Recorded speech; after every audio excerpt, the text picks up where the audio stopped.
You're scrolling through your phone, minding your business, and suddenly you see this army of enemy soldiers running towards your screen and you just can't stop watching. Or someone's cutting a bar of soap into perfect little cubes. Or someone sorting 100 tiny balls by color into the correct tube. You don't even like any of these games. You've never downloaded any of these apps in your life, but somehow you just watch the whole ad from start to finish without skipping. You might think you are just bored, but that's a multi-billion-dollar industry that has figured out exactly what makes your brain refuse to look away. So today I wanted to actually go dig into this properly, not just talk about why these ads work, but pull up the real numbers behind them. How many of these ads are actually out there, how many views are they getting, and what does the machine behind them actually look like? First, it starts with a problem you can't ignore. Here's the first trick, and it's the same one basically every one of these ads uses. They show you a problem that looks stupidly easy to solve. The soap block just needs one more clean cut, or the balls just need to drop into the right color tube, or take a game like Last War Survival. The zombies are pouring over the wall and you've got about 2 seconds to pick which soldier gets swapped in next.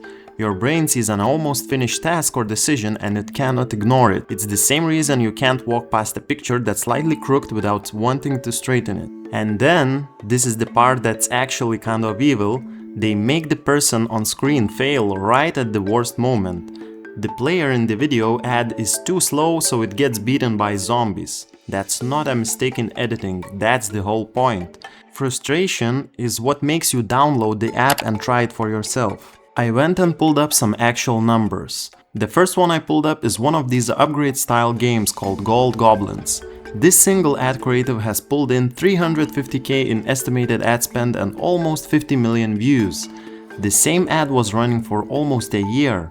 Also, this ad is 5 minutes long and there are people that watch the whole ad. I'm not an expert in creating these type of ads, but I believe they don't take much effort to create if it's actual gameplay. Let's actually look at the scale behind two of the most recognizable games. The company behind Last War Survival have more than $15 million in estimated total YouTube ad spend across all their video ads, generating a combined 2.1 billion views across more than 168 unique ad creatives. And their single most popular ad right now has pulled in just under $1 million in ad spend on its own, generating almost 137 million views in under 3 months of runtime. Last War quickly became one of the biggest mobile games on the planet. It crossed over 2 billion in lifetime revenue by February 2025 alone. And according to Sensor Tower, this app has generated $42 million of revenue last month. Now compare that to Hero Wars, another massively recognizable mobile game.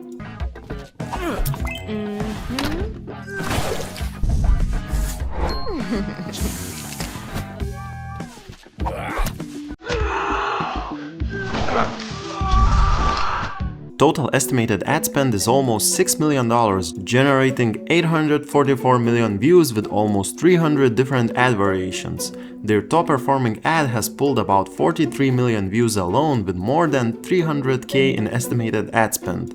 This ad has been running for over 100 days straight. So here's what's interesting. Last War is spending more overall and pulling in more total views, but doing it with fewer, higher budget creatives. Hero Wars is running almost double the number of unique ad variations while spending less than half as much overall. What both mobile games have in common is that YouTube ads have helped them print millions of dollars in revenue. And it's not really that every ad goes viral, but the ones that do or companies that made them will keep spending as long as they keep printing money. So you keep seeing the same ad again and again and again. And here's the thing, the game in the ad isn't always the game you download. This is the part that actually made me want to dig deeper in the first place. A lot of these ads are showing you gameplay that barely resembles what you're actually doing once you open the app. You probably experienced this yourself. You download the app because the ad looked so satisfying, and the second it opens, it's a completely different experience. Turns out this is a common pattern in mobile gaming, and one of the biggest examples of it is the same game I mentioned earlier, Last War Survival. They had so many fake ads that they actually made an ad explaining their fake ads. No, this is Last War. It's made by all the fake ads. It's free, there's no ads, and it plays just like the ads. See, this game is just like the ads because the developers actually took all those fake ad games and they made a real ad out of it because that's what everybody wanted. And so when you download this one, it's legit. We're playing right now. You see this? The ads driving most of the views usually aren't actually showing the real game. They just show the fun part. The real game is usually much slower. And there's another thing you cannot see. The sound does the half of the work. Audio is one more layer that makes these video ads almost impossible to skip. Notice how satisfying the sounds are.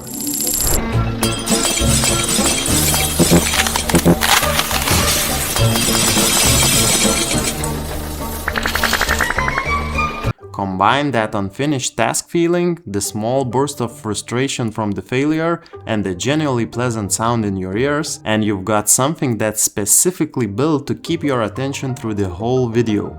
If you're not building a mobile game, you might be wondering why any of this matters to you. The psychology of these ads can be applied anywhere. Show people a visual problem they can't help but want resolved, let them almost see the fix, and hold it just slightly out of reach for a few extra seconds. That mechanism works in fitness ads, beauty ads, finance app ads. Basically, anywhere you can visually make the viewer feel they can do it better. Let's dig into the business model behind these apps. Now you might think, how can these companies possibly afford to keep tens of thousands of video ads running, showing them to you 10 times per day? Let's take a look at what these games are actually selling you once you download the game. You get a starter pack for less than $1. Think a $1 pack framed as basically a 9,000% plus discount. Then, within days, you're being offered weekly passes, giving you all kinds of extra bonuses, resetting every few days so there's always a fresh countdown pushing you to buy again. Then there is the Diamond Shop, where the real spending happens, with bundles running anywhere from a couple dollars up to well over $100 for a single purchase, often with a limited time discount to create urgency. Here is why that matters. Most players in a game like this will never spend a cent, but a small percentage will spend $50. And a smaller percentage than that will spend hundreds, sometimes thousands of dollars. When a game is pulling in tens of millions of dollars a month from that kind of spending, dropping a few million on ads to bring in the next wave of players isn't really a risk. It's just the marketing costs like for all kinds of products. And the ad only has to convert a tiny fraction of everyone who watches it for the math to work out. Turns out there's a whole separate economy behind this game. People are selling in-app packages for cheaper prices online.